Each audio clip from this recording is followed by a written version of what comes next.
माझ्या ठाई प्रस्तुत प्राप्त प्रसंगी आजच्या या प्रवचन रूपी सेवेकरिता घेतलेला श्लोक गीतेतील 12वा अध्याय आणि श्लोक क्रमांक 14। या 14व्या श्लोकामध्ये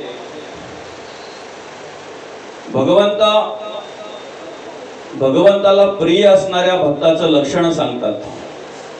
देवाला कोणते दास, कोणते भक्त, कोणते साधक आवडतात त्याचं लक्षण या ठिकाणी सांगितलेलं आहे। आणि ते लक्षण सांगत असताना भगवंत म्हणतात, संतुष्टः सततम योगी यतात्मा दृढनिश्चयः मयोर्पित मनोबुद्धिर्यो मद्भक्त समे प्रियः। जे भक्त सदा सर्वदा संतुष्ट असतात, नीतीने वागतात, धर्माचरणाने वागतात आणि माझ्या ठिकाणी मन आणि बुद्धी अर्पण करतात, ते भक्त मला आवडतात, मला प्रिय असतात। अशा प्रकारची ओळख प्रस्तुत अभंगातून, प्रस्तुत श्लोकातून भगवंत अर्जुनाला करून देतात। खऱ्या अर्थाने सदा संतुष्ट राहायचं जर असेल, नीतीने जर वागायचं असेल, धर्माचरणाने जर वागायचं असेल, धर्माचरण जर करायचं असेल, तर त्यासाठी माणसाला मार्गदर्शनाची गरज आहे, उपदेशाची गरज आहे।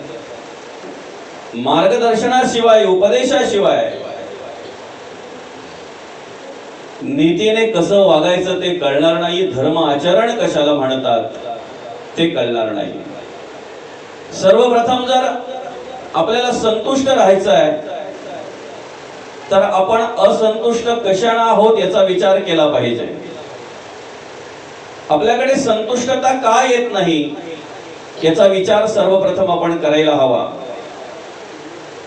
आणि नीतीने जर वागायचं आहे, धर्माचरण जर करायचं आहे, तर नीती कशाला म्हणतात, धर्माचरण कशाला म्हणतात याचाही आपण विचार करायला हवा। ज्या निमित्ताने या ठिकाणी हे प्रवचन आपण आयोजित केलेलं आहे, आपल्याला सर्वांना या रुंदे गावातील सुपरिचित असलेलं असं हे चौधरी परिवार आणि या चौधरी परिवाराच्या मातोश्री हरिभक्त परायण कैलासवासी मालूबाई विष्णू चौधरी आईसाहेबांचं 1 ऑक्टोबर रोजी वृद्धापकाळाने निधन झालं आणि त्यांच्या उत्तर कार्यांच्या निमित्ताने आज आपण या ठिकाणी ही प्रवचन सेवा आयोजित केलेली आहे। या ठिकाणी भगवंत ओळख करून देतात, संतुष्टः सततम योगी यतात्मा दृढनिश्चयः मयोर्पित मनोबुद्धिर्यो मद्भक्तः समे प्रियः। देवाला मन अर्पण करायचंय, देवाला बुद्धी अर्पण करायची आहे, देवाच्या चरणी ते अर्पण करायचंय। आपण या ठिकाणी मनाला आणि बुद्धीला भगवंताने विशेष महत्व दिलेलं आहे, मन आणि बुद्धी। कारण आपल्याकडून जी कर्म घडतात ती कर्म इंद्रियांच्या अधीन आहेत, इंद्रियांकडून कर्म घडत असतात। हात कार्य करताना दिसतात, डोळे पाहताना दिसतात, कान ऐकताना दिसतात, पाय चालताना दिसतात, इंद्रिय कर्म करताना दिसतात। मात्र इंद्रियांकडे ते विचार, ती कर्म येण्याच्या आधी तो विचार, ती कर्म मनाकडे असतात आणि इंद्रिय जी आहेत ती मनाच्या अधीन आहेत। म्हणून जगद्गुरु तुकोबा म्हणतात, आधी मन घेई हाती। बरोबर की नाही? आधी मन घेई हाती। मन इंद्रियांचा राजा, सर्व भावे त्याची पूजा, मन जीवींचा प्रधान, मनमासे नारायण. आम्ही सगळं काही करतो. काही वेळेला आम्ही वाचन करत असतो, काही वेळेला आम्ही अभ्यास करत असतो, नवे नवे आम्ही देवपूजा करत असतो, आम्ही उपासना करत असतो, आम्ही देवाचं पूजन करत असतो, आम्ही काही वेळेला देवाचं स्तवन करत असतो. पण कधीतरी आम्ही ते सगळं कार्य करत असताना अंतर्मुख होऊन बघितलंय का आमचं मन तिथे आहे का? जे कार्य आम्ही करतोय, नामस्मरण करतोय, आम्ही देवाची पूजा करतोय, आम्ही देवाची उपासना करतोय, कधीतरी आम्ही अंतर्मुख होऊन असं विचार केलाय का आम्ही बाकी सगळ्या गोष्टी पाहतोय? अरे ग्रंथ आहे, ग्रंथ स्टँड आहे, अगरबत्ती लावलेली आहे, दिवा लावलेला आहे, सगळ्या काही गोष्टी आहेत, ग्रंथाला वाहिला गंध अक्षदा सगळं आहे, फुलं आहेत, हे सगळं आहे, बरोबर आहे. पण हे सगळं केल्यानंतर ज्या वेळेला आम्ही नामस्मरणाला सुरुवात करतो, ग्रंथ वाचनाला सुरुवात करतो, त्यावेळेला आमचं मन तिथे आहे का हेही आम्ही कधीतरी शोधलं पाहिजे. आणि सांगू का, एक वेळ बाकीच्या गोष्टी नसल्या तरी चालतील बाबा. देवाला व्हायला एखाद्या वेळी तुमच्याकडे गंध अक्षदा नसल्या तरी चालतील, देव समजून घेईल. नसेलच फुल एखाद्या वेळी तुमच्याकडे तरी चालेल ना. अरे अक्षदा अर्पण करा आणि देवाला सांगा ऋतुकालोद्भव पुष्पम समर्पयामि, गंधाक्षत पुष्पम समर्पयामि. पण ते कार्य करत असताना मन तिथे पाहिजे. ते कार्य करत असताना ते मनाकडे ते विचार, ती शुद्धता, ती पवित्रता आपल्या मनाकडे पाहिजे. आणि मग जर तसं असेल तर ते कार्य केल्याचं फळ आपल्याला मिळेल, कार्य केल्याचं समाधान आपल्याला मिळेल, कार्य केल्याचं सुख आपल्याला मिळेल. ते आम्ही कधीतरी विचार करतोय की आम्ही एवढं सगळं काही करतोय, देवपूजा करतोय, ग्रंथ वाचन करतोय, नामस्मरण करतोय, तरी सुद्धा आम्हाला सुख शांती समाधान का मिळत नाही? आम्ही असा विचार करतोय तरी सुद्धा आम्हाला सुख शांती समाधान का मिळत नाही? त्याला कारण म्हणजे आपण करतोय बरोबर आहे, पण करताना मन आपल्या ठिकाणावर नसतंय, बुद्धी त्या ठिकाणी कार्य करत नसते, फक्त देहाने बसलेला असतो, मात्र मनाने पण कुठेतरी भरकटत असतो. आणि म्हणून भगवंत म्हणतात मयोर्पित मनोबुद्धीर्यो मदभक्त समे प्रिय. ज्यांनी मला मन अर्पण केलेलं आहे, ज्यांनी मला बुद्धी अर्पण केलेली आहे, ते भक्त, ते दास, ते साधक मला प्रिय आहेत. इथे असं काही मांडलेलं नाही की 5 फळं देणारा मला प्रिय आहे, मोठा हार सुगंधी फुलांचा आणि तो मोठ्या किमतीचा हार वाहणारा मला प्रिय आहे, असं काही मांडलेलं नाहीये. अगदी मोठा गाजा वाजा करून हजारो माणसं जेवायला घालून आणि मग माझी पूजा करणारा तो मला प्रिय आहे, असं काही मांडलेलं नाहीये. किती साधं आहे बघा. देवाला कोण आवडतंय? मन आणि बुद्धी अर्पण करणारा देवाला आवडतो. आम्ही तेच करत नाही, आम्ही सगळं देवाला अर्पण करतो. कसं असतं माहितीये का, आमच्या खिशातलं सांडायला आम्ही कधी कमी पडत नाही बरं का. आमच्या खिशातलं जर सांडायचं असेल ना तर आम्ही कधी कमी पडत नाही, पण जवळचं सांडायला आलं की मग मात्र आम्ही कमी पडतो. आमच्या जवळचं, आमचे मन, आमचे विचार, आमची बुद्धी, आमच्याकडे असलेले गुण आहे की नाही. म्हणून संतांनी सांगितलं की अरे त्या गणेशाचं विसर्जन करता करता, त्या मूर्तीचं विसर्जन करता करता कधीतरी आपल्या वाईट गुणांचाही विसर्जन करून टाका ना, वाईट विचारांचंही विसर्जन करून टाका ना, आपल्याकडे असलेल्या वाईट बुद्धीचंही विसर्जन करून टाका, आपल्याकडे असलेल्या वाईट कर्माचंही विसर्जन करून टाका.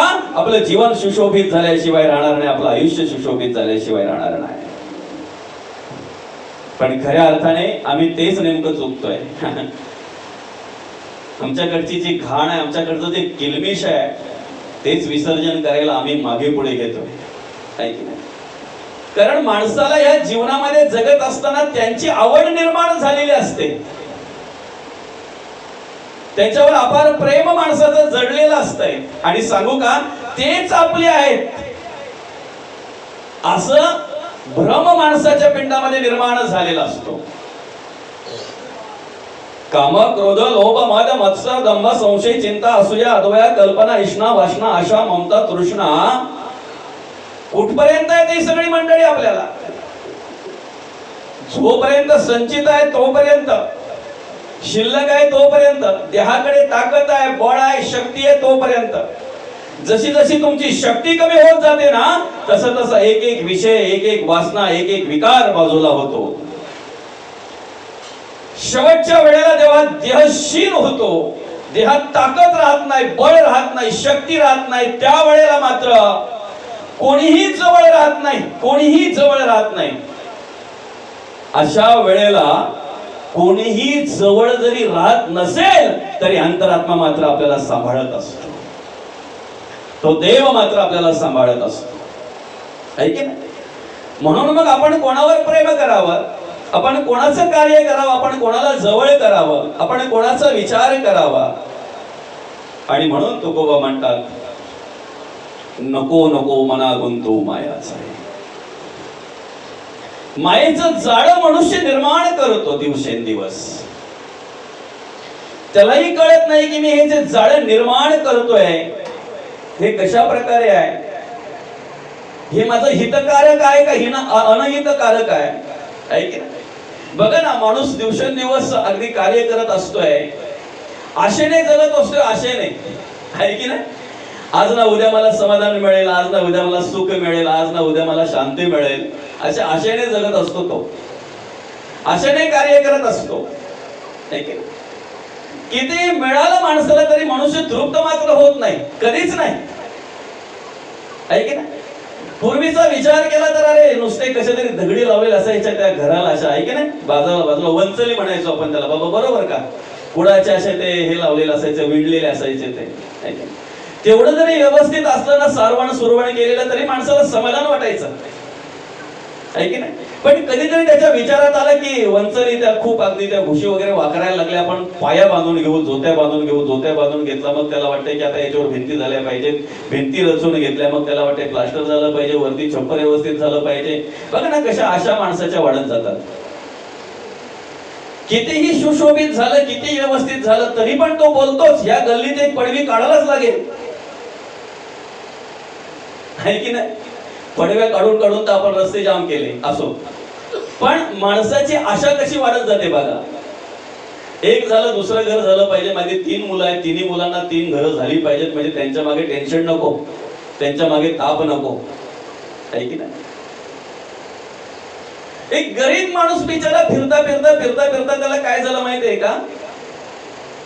पैशाने भरलेली बॅग भेटली त्याला. काय झालं? पैशाने भरलेली बॅग भेटली आणि ही वार्ता सर्वत्र पसरली. त्याचे मित्र त्याला भेटायला गेले, काही त्याचे नातेवाईक त्याला भेटायला गेले.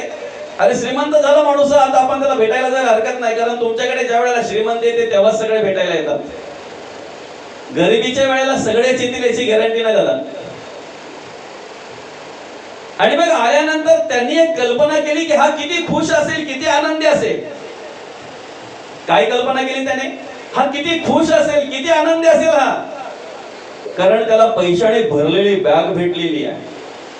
पण प्रत्यक्ष ज्या वेळेला त्या मित्रांनी, त्या नातेवाईकांनी बघितलं तर तो डोक्याला हात लावून बसलेला माणूस, चिंताग्रस्त असलेला.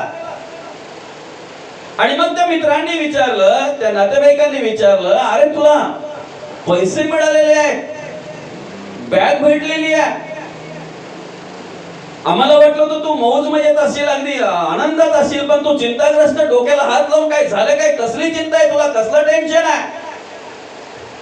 त्यावेळेला तो बोलला की तुम्ही बॅग बघितली का ती? म्हणे नाही. मग ती बॅग तिथे ठेवलेली आहे, ती जाऊन बघा, त्याच्यावर काय लिहिलंय ते वाचा. आणि मग ज्यावेळी ते मित्र, ते नातेवाईक त्या बॅगच्या जवळ गेले, बॅगवर वाचलं तर फक्त एवढं लिहिलं होतं की बॅग क्रमांक 5. काय लिहिलं होतं? बॅग क्रमांक 5. मग याला विचारलं की तू चिंताग्रस्त कायस? हा टेन्शन मध्ये होता, पहिल्या 4 नेल्या कोणी? भेटलं याच्यात समाधान नाही त्याला, भेटलं याच्यात समाधान नाही, याच्या आधीच्या 4 नेल्या गोडी. संसारात आपल्याला जे काही प्राप्त होत आहे ना, प्रपंचामध्ये जे काही प्राप्त होत आहे ना, जे मिळेल त्याच्यात ज्या वेळेला समाधान शोधील ना मनुष्य, त्या वेळेला त्याला सुखासाठी आणि समाधानासाठी कुठेही भटकण्याची गरज लागणार नाही, कुठेही जाण्याची गरज लागणार नाही, ते कुठेही शोधण्याची गरज लागणार नाही. ते आपल्या जवळ आहे, आपल्या घरात आहे, हे कळाल्याशिवाय राहणार नाही त्याला. पण एवढा हावरट मनुष्य ना, त्याला असं वाटतंय मला किती मिळावं, अजून मिळावं, मला खूप मिळावं. मला कुठेतरी अतिशय गरिबीत दिवस काढणारा मनुष्य, कुठेतरी चांगली परिस्थिती झाली ना की त्याला असं वाटतंय ना, मी त्याच्यापेक्षा मोठा झालो पाहिजे. बरं, त्याच्यापेक्षा मोठा झाल्यानंतर मग त्याच्याकडे असा विचार येतो की मी गावामध्ये सगळ्यात मोठा झालो पाहिजे. कधीतरी तसंही घडतंय, पण त्याच्यानंतर बोलतो नाही, पंचकृषीमध्ये माझंच नाव घेतलं पाहिजे, पंचकृषीमध्ये मी मोठा झालो पाहिजे. माणसाची हाव जी आहे ना, आशा जी आहे ना, ती कधीच संपत नाही, कधीच संपत नाही. सांगा ना, कधीतरी प्रामाणिकपणे आपल्याला विचारा ना, कधीतरी एखाद्या माणसाला वाटलंय का बस झाला आता संसार माझा पुरे झाला? कधीतरी एखाद्या आजीला वाटलंय का? तरुणपणी तर नाही वाटणार, पण आजीला तर एखाद्या वाटलंय का बस झाला आता संसार बरा झाला, बस झाला माझा आता संसार, आता संसाराला फुल स्टॉप द्यायचा, राहिलेलं आयुष्य फक्त देवासाठी खर्ची करायचं, फक्त परमार्थासाठी खर्ची करायचं, बस. चालता बोलता उठता बसता अखंड देवाचं नामस्मरण करायचं, जे मिळेल 2 घास ते खायचे आणि अखंड परमार्थाचा आणि भक्तीचा विचार करायचा. कधीतरी असं माणसाला वाटलंय का? जे वाटायला पाहिजे तेच वाटत नाही, ज्याच्यात आपलं हित आहे तेच मनुष्य जवळ करत नाही करत. कारण हावरट आहे ना मनुष्य. आज मला एवढे मिळाले ना, उद्या मला तेवढं मिळालं पाहिजे, अमुक मिळालं पाहिजे, तमुक मिळालं पाहिजे. अख्खं कपाट भरतय साड्यांच्या, तरी सुद्धा मार्केटला गेली एखादी आवडली की घेतलीच समजा. ती बोलणार नाही की कपाट भरलंय, अजून बऱ्याचशा साड्यांना हातही लावलेला नाही. माणसाचंही तसंच आहे. सगळ्या जरी सुखसोयी घरामध्ये आल्या ना त्याच्या, तर एक वाढत जाते त्याचं. अरे, बिना पंख्याचा झोपणारा माणूस आज पंखा आला तर एसी वाल्याकडे पाहायला लागला तो. ज्याच्या घरात एसी आहे त्याचा विचार करायला लागला तो. पायी चालणारा सायकलवाल्याकडे पाहतो, सायकलवाला मोटरसायकलवाल्याकडे पाहतोय, मोटरसायकलवाला 4 व्हीलर 4 चाकीवाल्याकडे पाहतो, 4 चाकीवाला पण कधीतरी ट्रॉफिक मध्ये जाम झाला तर तो वरती पाहतो, विमानानं कुठे काही ट्रॉफिक वगैरे आहे. माणसाची आशा संपेल कधी? माणसाला समाधान तेव्हाच वाटेल जेव्हा 4 चाकीवाला मोटरसायकलवाल्याकडे पाहिल आणि हे मनामध्ये आणेल का, रे तो उन्हामध्ये चाललेला आहे, कमीत कमी माझा उन्हापासून तरी बचाव झालेला आहे. मोटरसायकलवाला ज्या वेळेला सायकलवाल्याकडे पाहिल आणि बोलेल, अरे त्याला पायंडर मारून त्याचा घाम निघतोय, मला तेवढं तरी नाहीये. आणि सायकलवाला ज्या वेळेला पायी चालणाऱ्या माणसाकडे पाहिल ना, त्यावेळेला त्याला समाधान वाटेल की अरे तो बिचारा पायी चाललेला आहे, पाय थकत असतील, त्याचे दुखत असतील, मला सायकल आहे. आणि पायी चालणारा मनुष्य ज्या वेळेला एखाद्या अपंग माणसाकडे पाहिल ना, त्यावेळेला भगवंताने मला किती सामर्थ्य दिलेलं आहे, मला भगवंताने किती बळ दिलेलं आहे आणि कशा प्रकारचं साधन दिलेलं आहे याचा विचार त्याच्या अंतःकरणामध्ये आल्याशिवाय राहणार नाही आणि त्याच ठिकाणी त्याला समाधान झाल्याशिवाय राहणार नाही. किती हाव असावी माणसाची. जे मिळालंय तेही तो कधीतरी गमवून बसतोय, त्या हावरटपणामुळे जे मिळालंय तेही गमवून बसतोय. एखाद्याने यावं आमच्याकडे काहीतरी वेगळ्या ड्रेसमध्ये, बाबा मस्त की अगदी वेगवेगळ्या प्रकारच्या माळा वगैरे घातलेल्या, बाहेरूनच अलग निरंजन आवाज द्यावा, त्या बाईने त्याला घरात बोलवावं. घरात बोलवल्यानंतर मग तो बोलतो, बाई मी अमक्याचं तमकं करतोय, हे करतोय ते करतोय, आता माझं हात हे बोट हे करून बघा तुम्ही कसं लागतंय तुम्हाला कडू, 1 मिनिटात तुम्हाला गोड लागेल बघा. लगेच तो कुठल्या तरी एखाद्या मेरू मण्याला हात लावतोय, काहीतरी लावलेलं असते हो त्याला हात लावल्यानंतर लगेच बोलतो, आता बघा हे बोट कसं लागतंय. अरे बापरे, गोड झालं लगेच 1 मिनिटात. मग तो बोलतोय, माझ्याकडे खूप काही कला आहे, तुमच्याकडे जे काही सोनं असेल ते सुद्धा मी डबल करू शकतो, शुद्ध करू शकतो, आहे की. आणि असं करता करता करता करता त्या बाईला पण वाटतंय की माझी 10 तोळ्याची ती जर 20 तोळ्याची होत असेल तर काय हरकत आहे. आणि मग तो सांगतो, त्या पाण्यामध्ये टाका, तिला उकळवा आणि मग हे आणायला जा ते आणायला जा. मग त्याच्यामध्ये तोपर्यंत तो काहीतरी गुलाल टाकतो, अबीर टाकतो, काहीतरी टाकून त्या पाण्याचा रंग बदलून टाकतो, आहे की नाही? आणि मग तिला काहीतरी आणायला बाजूला पाठवले की तीच लगेच काढून झोलीत टाकतोय आणि मग बोलतोय जरा उकलवा, 5 मिनिटं उकलवा आणि मग काढा. तोपर्यंत हा गाव सोडून गेलेला. आणि मग विचार करते डबल करायला गेलो पण सिंगल पण चोरीला गेलं. एक साधू पुरुष गावामध्ये आले आणि त्या साधू पुरुषाला एक माणूस त्या गावातला भेटला. त्या साधू पुरुषाला सांगितलं, महाराज मी खूप कष्ट करतोय, मी खूप मेहनत करतोय. गरिबांना लुबाडायची, शेतकऱ्यांच्या योजना गायच्या.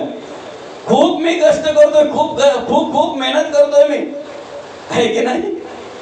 पण मला काही असं बळ मिळत नाही, माझ्याकडे पैसा टिकत नाही, असं पैसा येत नाही माझ्याकडे, असं भरपूर पैसा येईल असं काहीतरी सांगा. त्या साधू पुरुषाने सांगितलं, 1 तास मी तुझ्याच गावात आहे. काय बोलले? 1 तास मी तुझ्याच गावात आहे, याच ठिकाणी आहे. जा, तुला जेवढे खडे वेचता येतील तेवढे खडे घेऊन ये. जेवढे खडे आणशील ना तेवढ्याचे हिरे करून देतो जा तुला. तुझ्या गावात काय, अख्ख्या तालुक्यामध्ये, अख्ख्या जिल्ह्यामध्ये तोच मोठा. आनंद वाटला याला. घरी गेला आणि मग सांगितलं, जेवढा मोठा पोता असेल तेवढा मोठा द्या. मोठ्यात मोठा पोता घेतला, खडे वेचायला गेला. 1 तास महाराज म्हणे आहेत, अर्धा तास झाला, अर्धा पोता भरलेला आहे. विचार करायला लागला आपला, आता मारू पाठीवर जाऊ, पण तेवढंच बोलतो नाही नाही, जेवढे नेऊ तेवढे जर आपल्याला करून देणार आहेत आपण कशाला कमी न्यायचे. काय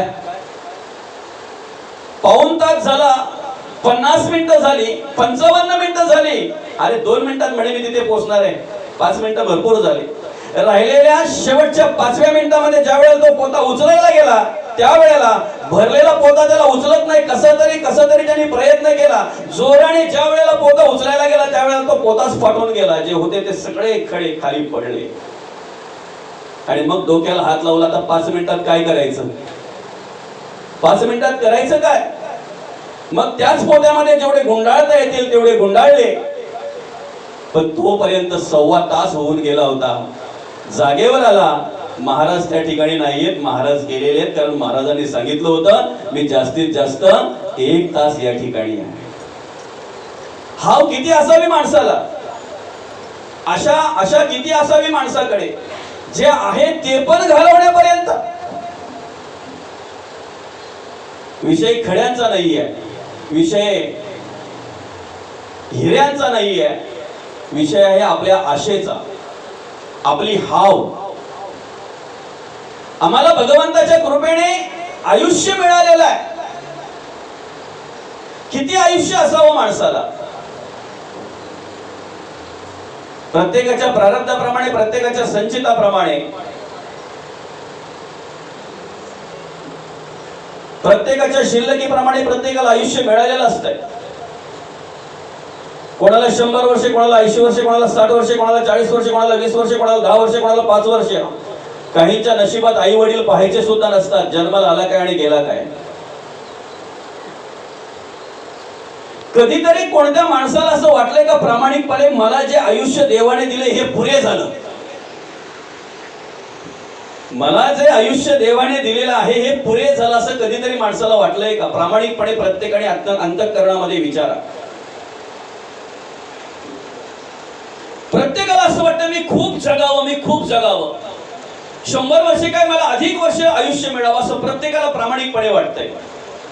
प्रामाणिकपणे प्रत्येकाला वाटतंय की मला खूप आयुष्य मिळावं, आयुष्य मिळावं असं प्रामाणिकपणे प्रत्येकाला वाटतंय. पण आयुष्याचं नियोजन किती जणांच्या जवळ आहे?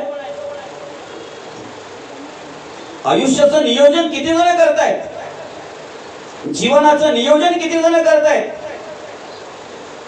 मग एक काम करणं, देवाकडे अधिक आयुष्य मागण्यापेक्षा फक्त देवाने दिलेल्या आयुष्यामध्ये मी काय केलं एवढा फक्त विचार करा. मला 40 वर्ष भगवंताने आयुष्य दिलेलं आहे, ह्या 40 वर्षामध्ये मी काय केलं फक्त विचार करा. आणि आपल्या आयुष्याचा विचार करता करता कधीतरी संतांच्या चरित्राचा आणि संतांचा विचार करा. जगद्गुरु तुकोबांनी 42 वर्षामध्ये काय केलं, माऊली ज्ञानोबांनी 21-22 वर्षामध्ये काय केलं, शांतीब्रह्मनाथ महाराजांनी काय केलं, नामदेव महाराजांनी काय केलं. फक्त अंतःकरणामध्ये विचार करा. आणि जर तेवढं आयुष्य जर मला मिळालेलं आहे तर राहिलेल्या आयुष्यामध्ये, गेलेल्या आयुष्यामध्ये मी काय केलं, फक्त विचार करा. अरे 16व्या वर्षी जर माऊली ज्ञानेश्वरी लिहिते, 16व्या वर्षी आम्ही कमीत कमी 16व्या वर्षी ज्ञानेश्वरी वाचायची सद्बुद्धी तरी आम्हाला सुचावी ना. काय बाबा, 60 वर्ष होईपर्यंत जर तुम्हाला ज्ञानेश्वरी वाचायची जर सद्बुद्धी सुचली नसेल तर तुमचं आयुष्य मागण्याचा अधिकार आहे का देवाकडे? अधिक आयुष्य मागण्याचा अधिकार आहे तुमचा, मागू शकतो तुम्ही. 42व्या वर्षी जर जगद्गुरु तुकोबा सदेह वैकुंठाला जर जातात तर आम्ही सदेहाने कमीत कमी परमार्थ तरी करावा ना, भक्ती तरी करावी ना, ती तरी सद्बुद्धी आम्हाला सुचावी ना. पण गेली 80 वर्ष झाली, 85 वर्ष झाली, आम्हाला जर संसार सुटत नसेल, आम्हाला जर प्रपंच सुटत नसेल, आम्हाला जर आमची वासना सुटत नसेल, आम्हाला जर आमची माया सुटत नसेल तर आम्ही देवाकडे अधिक आयुष्य मागावं का, हा विचार आम्ही अंतःकरणपूर्वक करायला हवा. आम्ही अधिक आयुष्य देवाकडे मागावं का, आणि काय करायचंय त्या आयुष्याचं, आम्हाला काय करायचं. म्हणून दादा, जे मिळालंय ना ते कसं सुशोभित करता येईल याचा विचार करा. जे देवाच्या कृपेने मिळालंय त्या आयुष्यामध्ये देवाचं भजन पूजन कसं करता येईल ना याचा विचार करायला हवा आपण. आणि ते घडलं पाहिजे, ते मार्गदर्शन आपल्याला मिळालं पाहिजे. कारण देवाला कोण आवडतोय, देवाला अतिशय पैशाने श्रीमंत असलेला माणूस आवडतोय असं लिहिलेलं नाही. आणि तसं जर असतं तर रावणाकडे किती होतं बरं, लंका सोन्याची होती, त्याची सोन्याची लंका होती, म्हणजे भिंती सोन्याच्या होत्या. अजून तर बरंच काही. देवाला अधिक ज्ञानी पंडित असणारा माणूस आवडतोय असं लिहिलेलं नाही. ज्याने अनेक ग्रंथांचा अभ्यास केलेला आहे, ज्याने अनेक ग्रंथ उलट बोलतो पण तो, अमुक ओव्या माझ्या पाठ आहेत, अमुक अध्याय माझे पाठ आहेत, अमुक ग्रंथ माझा मुखोद्गत आहे, न उघडता मी बोलू शकतो. हे पांडित्य झालं दादा. हे पंडित देवाला आवडत नाही. देव काय म्हणतात, संतुष्ट सततम योगी यतात्मा दृढ निश्चय मयोर्पित मनोर बुद्धिर्यो मद्भक्त समे प्रिय. ह्या श्लोकातून काय म्हणतात भगवंत, सदा संतुष्ट जो आहे, संतुष्ट राहायला माणसाकडे नम्रता पाहिजे, अभिमान नको. अभिमान हा चार प्रकारचा आहे माणसाकडे. विश्व, तेजस, प्राज्ञा आणि प्रत्येगात्मा. देहामध्ये माणसाच्या 4 प्रकारे अभिमान कार्य करतो. विश्व, तेजस, प्राज्ञा आणि प्रत्येगात्मा. मी श्रीमंत आहे असं समजणं याला काय म्हणतात, अभिमान म्हणतात.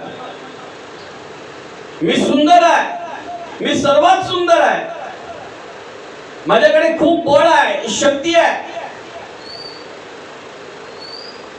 अख्ख्या गावात माझाच घर,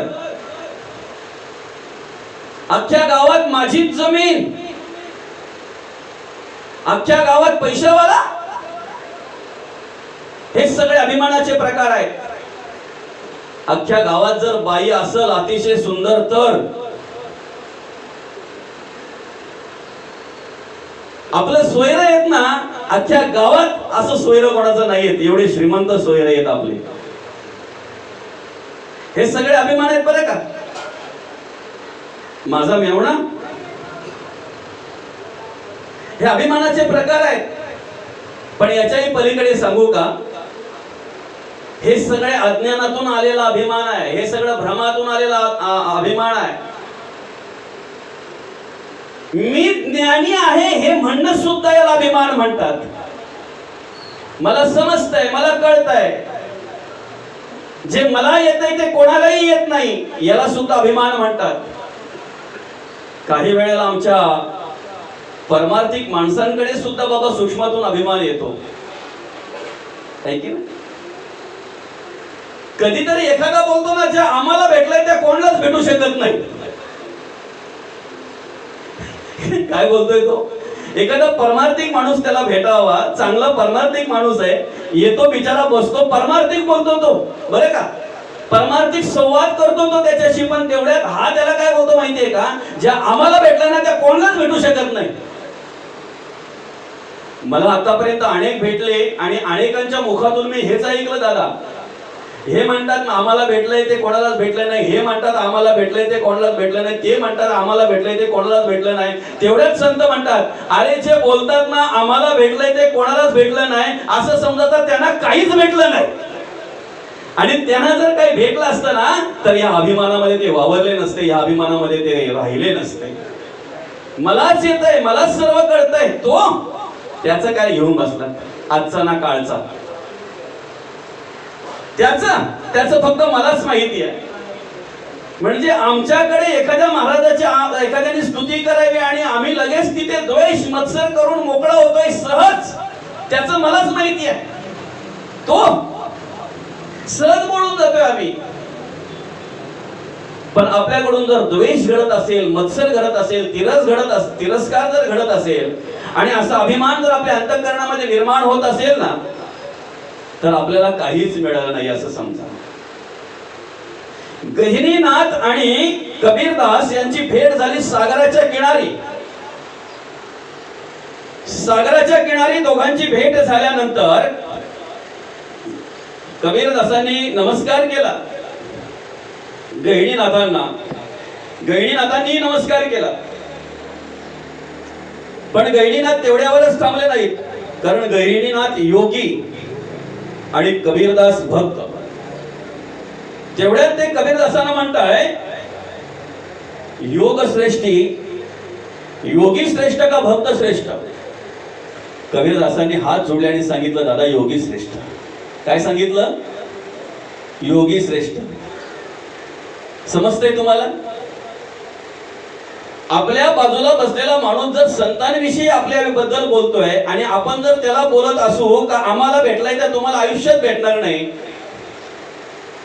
तर आपण कुठल्या स्थितीला बसतोय, कुठल्या कॅटेगरीमध्ये मोडतोय आपण, हे आपला आपण विचार करायचा. इथे बघा कबीरदास काय बोलले, कबीरदास भक्त आहेत, गहिनीनाथ योगी आहेत. गहिनीनाथ त्यांना प्रश्न विचारतात, योगी श्रेष्ठ का भक्त श्रेष्ठ? पण कबीरदास पटकन बोलून गेले, काय? योगी श्रेष्ठ. बाबा तू श्रेष्ठ. आणि हे परमार्थाचं मूळ आहे. तुम्ही समोरच्याच्या चांगल्या गुणांना चांगलं म्हणण्याची चांगली बुद्धी ज्या दिवशी तुम्हाला उत्पन्न होईल ना, त्या दिवशी तुमचं चांगलं आपोआप होईल. त्यासाठी काही करायची गरज नाहीये. आमचं नेमकं हेच होतंय, काय माहितीये का, चांगले विचार आहेत, आम्हाला पटतात, चांगलं ज्ञान आहे, चांगल्या प्रकारे सगळं काही आहे आम्हाला पटतंय, पण इतरांना ते दाखवून द्यायचं नाही. तो त्याच्यासारखा, त्याचं फक्त मलाच माहिती. आता काय माहिती असते ते याचाच माहिती, पण असो, चला ठीक आहे. कबीरदास काय बोले, बाबा योगी श्रेष्ठ. पण त्याच्यात तेवढ्यावर गहिनीनाथ थांबले नाही. ते बोलते नाही आपण परीक्षा बघायची. कबीरदास बोलतात कशाला परीक्षा बघायची, काय गरज आहे परीक्षा बघायची? मी बोललो ना तुम्ही श्रेष्ठ आहेत, तुम्ही मोठे आहेत. कारण खरा जो नम्रतेने परमार्थ करणारा माणूस आहे ना, तो कधीच वादात पडत नाही, तो कधीच वादात पडत नाही. एखादा दीड शहाणा असताना तो आमच्यासारखा एखादा बारीक पोरगा बघतो, त्याच्याजवळ जातो ना, मग काहीतरी बोलतो, तुम्ही खूपच ज्ञानी आहात, तुम्ही खूप शिकवताय, तुम्ही लोकांना जगाला ज्ञान सांगताय, मग सांगा. काहीतरी प्रश्न विचारता, त्याचं उत्तर सांगा, आहे की नाही? एक लहान पोराला एका मोठ्या माणसाने प्रश्न केला, आहे की नाही? काय प्रश्न केला? म्हणे, बाळा तू खूप मोठ्या गुरुचा चला आहेस, मला माहिती झालंय, अमुक अमुक असा तुझा गुरु आहे, मला माहिती आहे, त्याने तुला ज्ञान दिलं असेल, त्याने तुला खूप शिकविलं असेल, पण माझ्या प्रश्नाचं उत्तर दे. जर माझ्या प्रश्नाचं उत्तर दिलं तर मी तुला 100 रुपये देणार. काय बोलला? जर माझ्या प्रश्नाचं उत्तर तू दिलं तर मी तुला 100 रुपये देणार. पण तेवढ्यात त्या बाळाने पण सांगितलं, म्हणे, दादा माझ्या प्रश्नाचं तुमच्या प्रश्नाचं उत्तर जर नाही आलं तर?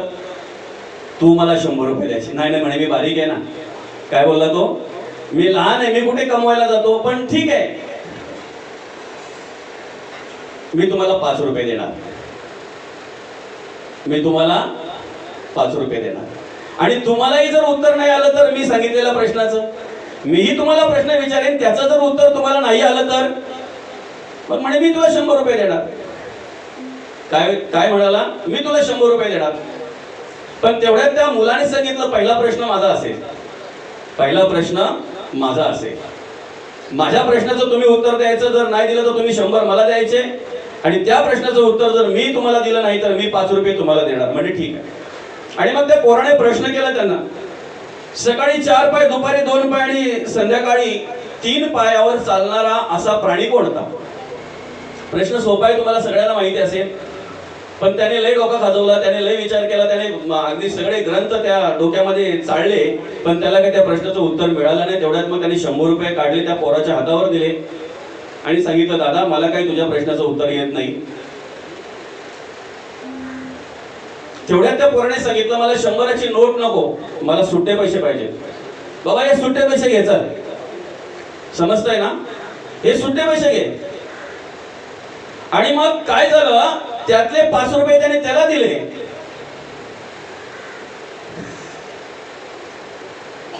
दादा मला पण येत नाही, बोलतो हे 5 रुपये घे. महत्वाचा विषय काय आहे, समोरच्या माणसाला आपण कमी समजतोय ना, तो जरी लहान होता दिसायला तर याच्यापेक्षा पुढचा होता. 95 कमवलं ना प्रश्नाचं उत्तर न सांगता. पण नंतर त्याने सांगितलं, दादा प्रश्नाचं उत्तर येतंय मला, पण तुम्ही किती ज्ञानी आहेत ना, तुम्ही ज्या अभिमानाने आले होते ना, त्या अभिमानाचं मला काय करायचं होतं, पाणी करायचं होतं, म्हणून मी तुम्हाला असं बोललो की मला येत नाही. 5 रुपये तुम्हाला देऊन 95 रुपये मी घेतले. पण सकाळी 4 पाय, दुपारी 2 पाय आणि संध्याकाळी 3 पायावर चालणारा प्राणी म्हणजे माणूस आहे. ज्या वेळेला तो लहान असतो त्यावेळेला हंबा हंबा चालताना 2 हात, 2 गुडघे, 2 पाय अशा प्रकारे तो 4 पायांच्यावर चालत असतो. दुपारच्या वेळेला म्हणजे तरुणपणामध्ये तो 2 पायांवर व्यवस्थितरित्या चालत असतो. उलट बोलतो, पण लात मारते तर पाणी काढेल. पण त्यालाच मात्र वृद्धपणी एका काठीचा आधार घ्यावा लागतो. म्हणजे 2 पाय आणि 1 काठी, 3 पायावर चालणारा मनुष्य प्राणी हा आहे. ठीक आहे. आता झालं काय, कबीरदास म्हणतात गहिनीनाथाला, ठीक आहे ना, तुम्ही मोठे आहात, तुम्ही श्रेष्ठ आहात, पण नाही म्हणे आपण परीक्षा बघायची. ऐकतच नाही गहिनीनाथ, म्हणे काय परीक्षा पाहायची? मग त्यावेळेला गहिनीनाथाने सांगितलं, पहिले मी लपणार ह्या सागरामध्ये, तुम्ही मला शोधायचं, आणि मग नंतर तुम्ही लपायचं या सागरामध्ये, मी तुम्हाला शोधणार. म्हणे ठीक आहे. हात जोडले, नम्रतेने स्वीकारलं, जे काय असेल ठीक आहे. गहिनीनाथांनी उडी मारली, लपले गेले त्या सागरामध्ये. कबीरदासांनी शोधण्याचा प्रयत्न केला, इकडे तिकडे बघितलं. उडी मारल्यानंतर जो वेगळा मासा हाताला लागला त्यालाच पकडलं आणि वरती आणलं. गहिनीनाथा प्रगट व्हा आता. आणि झाले, प्रगट झाले, हो म्हणे, पण मला शोधलं कसं तुम्ही? त्यावेळेला त्याने सांगितलं, बऱ्याच ठिकाणी बघितलं, सगळे सारखे दिसत होते, एकच वेगळा दिसत होता, म्हणून परफेक्ट पकडून बाजूला काढलं. म्हणजे ठीक आहे, आता तुम्ही लपायचं आहे, तुम्ही या सागरामध्ये जायचं आहे, मी तुम्हाला शोधणार. आणि मग काय झालं, कबीर महाराज गेले सागरामध्ये. गहिनीनाथाने शोधले, पण गहिनीनाथाला काही कबीरदास भेटले नाहीत. थकले, खूप शोधण्याचा प्रयत्न केला, नाहीच मिळाले. शेवटी बाहेर आले गहिनीनाथ, हात जोडले, कबीरदासाला विनंती केली, दादा आता प्रगट व्हा तुम्ही, मी थकलो, मला नाही शोधता आलं तुम्हाला. अनेक मासे बघितले, अनेक बेडकं बघितले, अनेक मगरी बघितले, अनेक जलचर बघितली, पण मला नाही शोधता आलं तुम्हाला. आणि कबीरदास प्रगट झाले त्या ठिकाणी. मग मात्र गहिनीनाथाने मान्य केलं, तुम्ही श्रेष्ठ आहात. काय म्हणाले? तुम्ही श्रेष्ठ आहात. ठीक आहे, पण म्हणे मी सगळं काही शोधलं, तुम्ही मला दिसलेच नाहीत. नक्की तुम्ही झाले तरी काय होतात? त्यावेळेला कबीरदासांनी सांगितलं, मी पाणीच झालो होतो दादा. काय सांगितलं? मी पाणीच झालो होतो. आणि खऱ्या अर्थाने जे शोधतोय आपण, ज्याच्यासाठी आपण इकडे तिकडे भटकतोय, फिरतोय, ज्याला प्राप्त करून घेण्यासाठी आपण प्रयत्न करतोय, त्या स्वरूपाला ज्या दिवशी मनुष्य प्राप्त होतोय ना, त्या दिवशी तो कशातच उरत नाही. नव्हे नव्हे काहीच उरत नाही. एक रूप होतो, एक तारी संगे एक रूप झालो, आम्ही विठ्ठलाच्या भजनात न्हालो. ब्रह्मस्थिती प्राप्त झाल्यानंतर जी अवस्था प्राप्त होते ना, तिथं वेगळं पण उरत नाही, वेगळं पण उरत नाही. एकरूप होऊन जातो मनुष्य त्या ठिकाणी. आणि म्हणून सदा संतुष्ट जर आपल्याला राहायचं असेल तर देवाने जसं ठेवलंय तसं स्वीकारा आणि त्याच्यातून जे काही आपल्याला भक्ती परमार्थ देवाचं कार्य करता येईल ना, यासाठी प्रयत्न करा. देव जे काही आपल्या आयुष्यामध्ये करतोय ना, देवाच्या कृपेने जे काही घडामोडी होतात ना, हे स्वीकारा. आणि स्वीकारणंच आपलं कर्तव्य आहे. त्याच्यामध्ये आपण काही फेरबदल करू शकत नाही. फेरबदल करण्याचा अधिकार आपला नाही आहे. फक्त एवढंच स्मरण करा, देवाचं नामस्मरण करा, ग्रंथाचा अभ्यास करा, कसं जगावं ते कळेल, वाङ्मयाचा अभ्यास करा, कसा परमार्थ करावा, भक्ती कशाला म्हणतात ते कळेल. आणि जे कार्य संतांनी केलं ना, त्या पद्धतीने ते कार्य करण्याचा कधीतरी मनापासून प्रयत्न करा.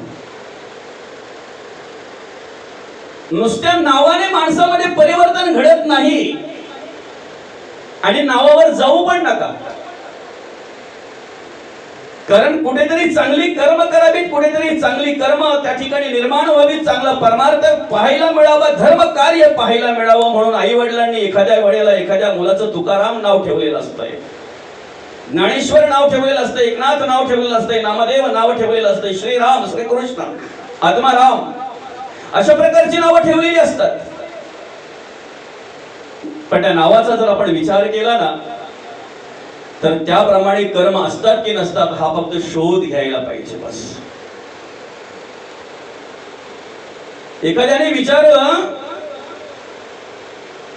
काकू तुकाराम दादा गेलेत कुठे? त्यावेळेला त्या काकूने म्हणावं, संध्याकाळ झाली ना, बहुतेक पाड्यावर गेला असेल. म्हणजे आता कलियुगातला तुकाराम पाड्यावर जातोय. कमीत कमी नावाचा तरी भान ठेवावा ना माणसाने. विचारलं म्हणजे म्हटलं, नामदेव दादा गेले कुठे तुमचे? म्हणे खालच्या आलीचे ज्ञानेश्वर दादा आले होते ना, ते काय सांगत होते काय माहिती, खालच्या आलीला काहीतरी झाले, त्यांच्या बरोबर गेलेत. नामदेव दादा ज्ञानेश्वर दादांच्या बरोबर भांडण पाहायला गेले. आम्ही ऐकलेलं आहे नामदेव दादा ज्ञानेश्वर दादांच्या बरोबर तीर्थयात्रेला गेले होते. कलियुग आहे दादा. एकनाथ दादा गेले कुठे? काय शेतावर भांडण झालंय, काय बांधावरून काय माहिती, जाताना दांडू घेऊनच गेले. ते काय करतात काय माहिती आता. अरे शांती ब्रह्म, नाथ महाराज शांती ब्रह्म होते. आणि आताचा कलियुगातला नावावर नाही चाललं दादा. फक्त विषय काय माहितीये का, काही वेळेला आमचा भ्रम होतो, हा माणूस सज्जन असेल, नुसता अगदी ड्रेस वेश बघितला, टिळा रंगरंगोटी बघितली की लगेच आम्ही कल्पना करतो किती सज्जन असेल. अरे पण अंतःकरणामध्ये किती घाण आहे ती शोधा. एक वेळ आमच्या वरचा ड्रेस जो आहे ना, तो जसा असेल तसा असावा माणसाच्या परिस्थितीप्रमाणे, पण अंतःकरणामध्ये जे विचार आहेत ना माणसाचे ते सुशोभित असावे, सुशोभित असावे. आम्ही 15 ऑगस्टला अनेक नेत्यांचे, अनेक महापुरुषांचे गुणगान गातो. पण तुम्हाला सांगू का, प्रजासत्ताक दिनाच्या दिवशी आम्ही अनेक नेत्यांचं गुणगान गातो, अनेक महापुरुषांचे गुणगान गातो. पण खऱ्या अर्थाने गुणगान त्यांचेच गायले जातात ज्यांनी देशासाठी आपलं प्राण अर्पण केलं, ज्यांनी देशासाठी आपलं रक्त सांडलं, ज्यांनी देशासाठी आपल्या घरावर तुळशीपत्र ठेवले, त्यांचेच गुणगान गायले जातात, त्यांचेच त्या ठिकाणी स्तवन केलं जात आहे. देश लुबाडणाऱ्यांचे गुणगान गायले जात नाहीत. देश लुबाडणाऱ्यांचे, देशाला ओरबडून खाणाऱ्यांचे गुणगान गायले जात नाहीत. आम्ही आमच्या जीवनामध्ये कसं राहावं, कसं जगावं, कसं वागावं हे आम्हाला कळलं पाहिजे. संतुष्ट सततम योगी यतात्मा दृढ निश्चय मयोर्पित मनोर्बुद्धीर्यो समे भक्त मदभक्त समे प्रिय. ते भक्त मला आवडतात जे माझ्या चरणी मन आणि बुद्धी अर्पण करतात असे भगवंत म्हणतात. कोणते भक्त आवडतात? जे मन आणि बुद्धी अर्पण करतात. आपलं जीवन जर आपल्याला सुंदर करायचं आहे ना, तर आपण आपला स्वतःचा विचार केला पाहिजे. कोण काय बोलताय तुम्हाला सांगू का? आजच्या युगामध्ये आपण वावरतोय ना, ह्या युगाला म्हणतात कलियुग. तुम्ही वाईट कर्म जर करत असाल ना, तर कदाचित तुम्हाला सहकार्य करणारे अनेक मिळतील. तुम्ही धर्माचं कार्य करत असाल, तुम्ही देशाचं कार्य करत असाल, तुम्ही देवाचं कार्य करत असाल ना, तर कदाचित तुम्हाला विरोध करणारेही तेवढेच मिळतील. हे मात्र निश्चित आहे, कारण कलियुग आहे. या कलियुगामध्ये सत्याला सत्य म्हणण्याची बुद्धी सर्वांना सुचेल असं नाही. या कलियुगामध्ये खऱ्याला खरं म्हणण्याचीच बुद्धी सगळ्यांना सुचेल असं नाही. आणि या कलियुगामध्ये धर्म कार्य करणाऱ्यांना, देवाचं देशाचं धर्माचं कार्य करणाऱ्यांना सहकार्य करण्याची बुद्धी सर्वांना सुचेल असं नाही दादा, नाही. कारण द्वेष भरलेला आहे, मत्सर भरलेला आहे, तिरस्कार भरलेला आहे माणसाच्या अंतःकरणामध्ये. तुम्हाला राजकारणातच विरोध करतील असं नाही, तुम्हाला उद्योग क्षेत्रामध्येच विरोध करतील असं नाही, तुम्हाला सामाजिक क्षेत्रामध्येच विरोध करतील असं नाही, तुम्हाला आध्यात्मिक क्षेत्रामध्ये विरोध करणारे अनेक भेटतील, अनेक आहेत. कारण कलियुग आहे. पण आपलं जीवन जर आपल्याला सुंदर करायचं, आपलं आयुष्य जर आपल्याला सुंदर करायचं आहे ना, तर एक सांगू का, आपण लोकांचा अधिक विचार करण्यापेक्षा स्वतःचा विचार करा आणि एवढंच ठरवा की आपलं हित आपल्यालाच साधायचं आहे. आपलं हित आपल्यालाच साधायचं आहे. तुम्ही जर तुमच्या आयुष्यामध्ये पुण्य कर्म केलीत ना, तर त्याचा चांगला जो काही फायदा आहे तो तुम्हालाच होणार आहे. पण पाप कर्म जर केलीत ना, तर त्याचा वाईट परिणाम सुद्धा तुम्हालाच भोगावा लागणार आहे. हे मात्र निश्चित आहे. पापालाही कोणी वाटेकरी नाही आणि पुण्यालाही कोणी वाटेकरी नाही. मग आम्ही काय करायचं आहे? आम्ही संसार सोडायचा नाही, आम्ही संसार करायचा आहे, प्रपंच करायचा आहे. आमच्या मुलाबालांमध्ये राहून, आमच्या बायको पोरांमध्ये राहून, आमच्या कुटुंबामध्ये, घरामध्ये, समाजामध्ये राहून आम्हाला काय करायचं आहे? देवाचं कार्य करायचंय, परमार्थ भक्ती आणि देवाचं स्तवन करायचं, देवाचं नामस्मरण करायचं. फक्त ते करत असताना ना, नामदेव महाराजांचं चरित्र पुढे करा, माझ्या जगद्गुरु तुकोबांचं चरित्र पुढे करा, माऊलींच्या ज्ञानेश्वरीचा अभ्यास करा आणि खऱ्या अर्थाने कसं जगावं आणि कसं मरावं भागवताचा अभ्यास करा. निश्चित कळल्याशिवाय राहणार नाही. एक स्मरणात ठेवा की आम्ही हिंदू आहोत. देवाचं कार्य करणं आमचं आद्य कर्तव्य आणि त्यासाठीच आमची निर्मिती केलेली आहे. कशासाठी? यदा यदा हि धर्मस्य ग्लानिर्भवति भारत अभ्युत्थान धर्मस्य तदात्मानं सृजाम्यहं परित्राणाय साधूनां विनाशाय च दुष्कृतः धर्म संस्थापनार्थाय संभवामि युगे युगे. जर ज्या वेळेला देव कार्य करण्यासाठी येतात, त्या वेळेला जर आम्हाला भक्त म्हणून जर त्यांच्या बरोबर घेऊन येत असतील, तर देवाचं, देशाचं आणि धर्माचं कार्य करणं आमचं कर्तव्य आहे. आम्हाला नरदेहच त्यासाठी भगवंताने दिलेला आहे. फक्त तुम्हाला जर तुमचं आयुष्य सुशोभित आणि सुंदर करायचं आहे ना, तर एक सूत्र फक्त लक्षात ठेवा. एक सूत्र लक्षात ठेवा. आपली कर्म जी आहेत ना, आपली कर्म ती आपल्या खाण्यावर आधारित आहेत. आपण काय अन्न खातो त्याच्यावर आपली कर्म आधारित आहेत. दुसरं सांगू, आपण कोणाकडचं अन्न खातो याच्यावर सुद्धा आपली बुद्धी आधारित आहे, आपली कर्म आधारित आहे. आणि कुठल्या जागेवर बसतो ना आपण, याच्यावर सुद्धा आपली कर्म, आपली बुद्धी आणि आपले विचार आधारित आहेत. यासाठी अनेक दृष्टांत आहेत, पण वेळ कमी आहे. फक्त एवढं स्मरणात ठेवा, जर आपलं आयुष्य आपल्याला सुंदर बनवायचं आहे ना, तर आपण कोणाच्या जोडीला बसलो पाहिजे. आपलं जीवन जर आपल्याला सुंदर बनवायचं आहे, तर आपण कोणाच्या जोडीला बसलो पाहिजे. महिलांना एक प्रश्न आहे, पुरुष ज्यावेळी आपल्या घरी आपल्याला एक कांद्याची गोण आणून देतात, आणून देण्याचं काम कोणाचं आहे? पुरुषांचं. बाबा बरोबर आहे की नाही? पण त्याच्या नंतरची जबाबदारी कोणावर आहे? महिलांवर. मग महिलांना तुम्ही सांगा ना, ज्या वेळेला तुम्ही ती कांद्याची गोण फोडता, मोकळी करता, त्यावेळेला रागाने, द्वेषाने, तिरस्काराने कुठले कांदे फेकून देता तुम्ही? कुठले कांदे फेकून देता? महिलांकडून मला प्रश्न उत्तराची अपेक्षा आहे. कुठले? नासलेले, नासके.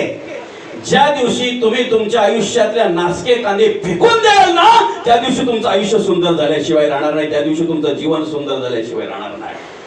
पण नासके कांदे जर तुम्हाला अजून आवडत असतील, अरे ज्यांचा संसार उद्ध्वस्त झालेला आहे, ज्यांची मुलं बाळं रस्त्यावर आलेले आहेत, त्यांची बाई बिचारी देवाकडे प्रार्थना करते की देवा, अरे एक दिवस तरी याला सद्बुद्धी दे रे, अशा माणसाच्या जोडीत जर तुम्ही बसत असाल, अशा नासक्या कांद्यांचा जर संघ तुम्हाला असेल, तर नासक्या कांद्यामध्ये एवढी पॉवर आहे, एवढी सामर्थ्य आहे, अख्खी गोण नसवल्याशिवाय राहत नाही. अख्खी गोण नसवल्याशिवाय राहत नाही. म्हणून मी प्रत्येक ठिकाणी बोलत असतो, माळकऱ्यांनीच प्रवचन श्रवण करावं असं नाही, माळकऱ्यांनीच कीर्तनाला यावं असं नाही. मी तर म्हणेन की बेवड्यांनी पण येऊन प्रवचन श्रवण करावं आणि बेवड्यांनी पण येऊन कीर्तन श्रवण करावी, कारण त्यांना जास्त गरज आहे.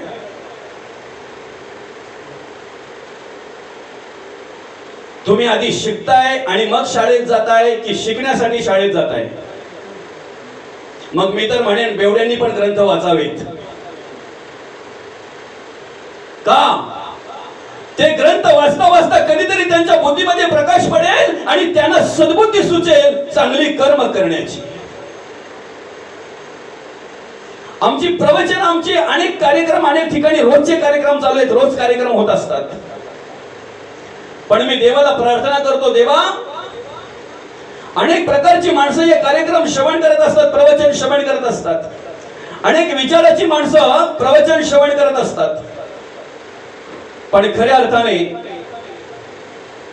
एका प्रवचनाच्या वेळी फक्त 5च पिणारी माणसं एकच दिवस जर घरी न पिता गेली ना, तर माझ्या या प्रवचनाचं काहीतरी सार्थक झालं असं समजेल. किती माणसं? फक्त 5 माणसं. किती दिवस? फक्त 1 दिवस. त्याला कारण सांगतो तुम्हाला. दिवाळीचा सण आहे, अख्ख्या गावातली पोरं फटाकडे वाजवत आहेत, गोड